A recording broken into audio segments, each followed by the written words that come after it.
কোটা সংস্কার আন্দোলনকে কেন্দ্র করে প্রাণহানির ঘটনার সুষ্ঠু এবং মানসম্মত তদন্তে বিদেশি কারিগরির সহায়তা নেবে এ লক্ষ্যে গঠিত বিচার বিভাগীয় তদন্ত কমিশন। এমনটা জানিয়ে প্রধানমন্ত্রী শেখ হাসিনা বলেছেন, ইতোমধ্যে বাংলাদেশ জাতিসংঘের সহায়তার আগ্রহকে স্বাগত জানিয়েছে। মঙ্গলবার সকালে প্রধানমন্ত্রী গণভবনে জার্মান রাষ্ট্রদূত আকিম স্ট্রোস্টারের সঙ্গে সৌজন্য সাক্ষাৎকালে একথা বলেন। পরে প্রধানমন্ত্রীর প্রেস সচিব নাইমুল ইসলাম খান সাংবাদিকদের ব্রিফ করেন।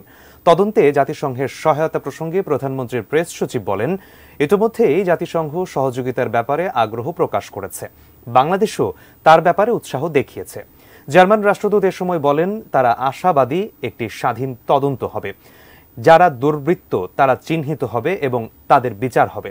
তিনি বলেন, যারা ধর্মীয় উগ্রবাদের সহযোগী তাদের ব্যাপারে জার্মানির কোনো সহানুভূতি নেই।